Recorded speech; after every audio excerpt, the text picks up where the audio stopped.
시국 선언문. 국정마비와 국헌문란을 벌이고 있는 주범 민주당 반국가 세력을 강력히 규탄하고 윤석열 대통령 탄핵은 무효임을 선언한다.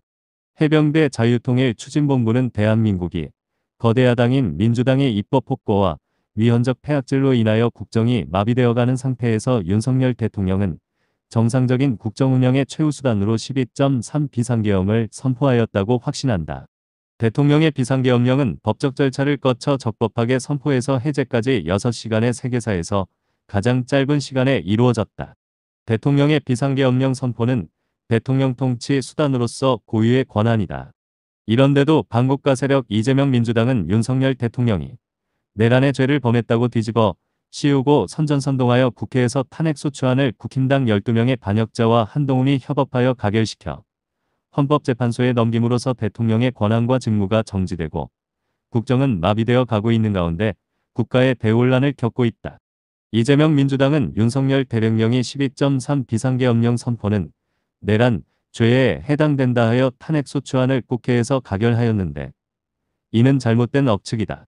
내란죄라 함은 형법 제87조의 국토의 참절 또는 국헌문란을 목적으로 하여 폭동하는 죄로서 나라 안에서 정치적 목적으로 벌이는 난으로 국가대권과 헌법의 통치력을 저해하거나 파괴하는 행위 또는 국가의 영주권을 말소시키려는 일체의 무력 행사를 말하는 것으로서 윤석열 대통령의 비상계엄령 선포는 내란죄에 해당되지 않음을 확인할 수 있다.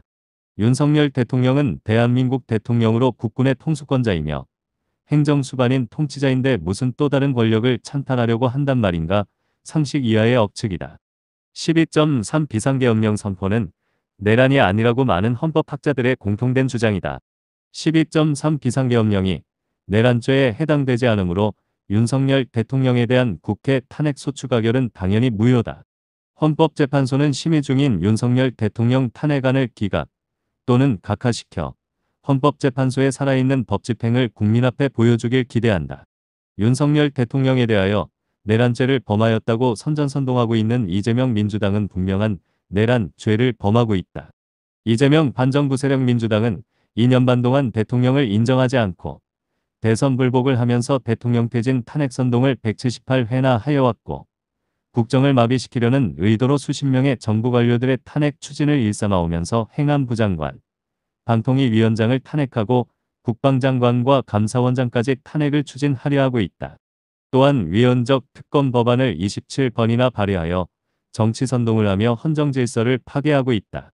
그뿐인가 국가 주요 예산에 대하여 전액삭감하여 국정기능조차 마비시키고 있으며 외국인 간첩활동에 대한 처벌을 할 수 없는 현 법체제를 수정하여 처벌토록 개정하려는 것조차 민주당은 강력히 막고 반대하고 있다.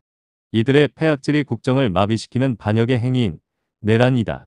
반국가 세력인 이재명과 민주당의 헌정질서 문란의 작태로 인하여 온 나라가 미쳐 돌아가고 있는 괴상한 현실을 목격하면서 분통이 터지고 억장이 무너져간다. 이재명이 곧 정권을 잡을 것으로 오판한 기회주의자이며 배신을 밥 먹듯 하는 비겁한 검찰, 경찰, 공수처, 국정원, 군 일부 장성, 전원원 등이 마치 이재명에게 충성맹세라도 하듯 경쟁하여 윤석열 대통령을 내란 의수계로 단정하고 경찰, 검찰, 공수처는 수사본부를 구성하고 윤석열 대통령에 대한 내란죄로 경쟁 수사를 하고 있는데 2024년 12월 14일 윤석열 대통령의 탄핵소추안이 국회에서 가결 전까지는 어떤 사법기관도 수사본부를 구성하여 현직 대통령을 수사할 권한이나 지휘권이 없다. 그런데 경찰은 12월 14일 이전인 12월 6일 1차적으로 경무관인 송영호 안보심의관을 필두로 120명 규모의 수사전담반을 구성하여 현직 대통령에 대한 반헌법적 위법으로 내란죄 수사에 돌입하였고 곧이어 수사본부를 격상시켜 치안정감 우종수 국가수사본부장을 단장으로 비상계엄, 특별수사단장으로 하여 12월 11일 새벽 같은 조직의 최상급자인 조지호 경찰청장과 치안총감, 김봉식 서울경찰청장, 경찰정감을 내란 혐의로 긴급 체포하여 구속했다. 군 다음으로 위계질서가 살아있는 조직인 경찰에서 이렇게 엄청난 사건을 상상할 수 없다. 이는 반드시 이렇게 하도록 명령을 내린 주체가 있어야 되고 그러한 명령을 내릴 수 있는 주체는 현직 대통령을 제압할 수 있는 강한 힘이 있는 자가 아니면 안 된다. 누가 이러한 반란을 일으키고 있는지 반드시 밝혀야 한다. 검찰 역시 경찰과 마찬가지로 12월 6일 박세현 서울고법 검사장이 비상계엄 특수수사본부를 구성하고 12월 8일 자진 출두한 김용현 국방부 장관을 긴급 체포하고 직권남용과 내란 제목으로 확대하여 수사를 전개하고 있다. 심우정 검찰총장은 대통령으로부터 임명장을 받아 잉크조차 아직 마르지 않았을 텐데 대통령을 배신하고 목에 칼끝을 들이대고 있다. 이러한 일들을 누가 현직 대통령보다 더 막강한 권한으로 최후 통치권인 헌법 제77조와 84조를 깨고 경찰, 검찰, 공수처의 수사기관들을 구성하고 국방부 장관을 비롯한 계엄군 사령관을 구속 수사할 수 있는 자가 누구인가 국민들은 밝혀야 할 것이다. 대통령에게 등 돌리고 내란의 죄를 뒤집어 씌운 비겁한 배신자들에게 해병대 자유통일 추진본부는 강력히 경고한다.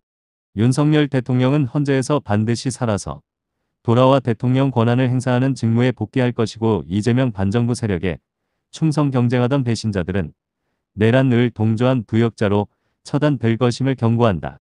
해병대 자유통일 추진본부는 윤석열 대통령의 탄핵안이 헌재에서 기각 또는 각하되어 대통령 직무에 복귀될 때까지 대통령과 함께하며 나라를 지키기 위하여 반국가 검은 세력과 싸울 것을 선언한다. 2024년 12월 28일 해병대 자유통일 추진본부 총재 최병국 외 일동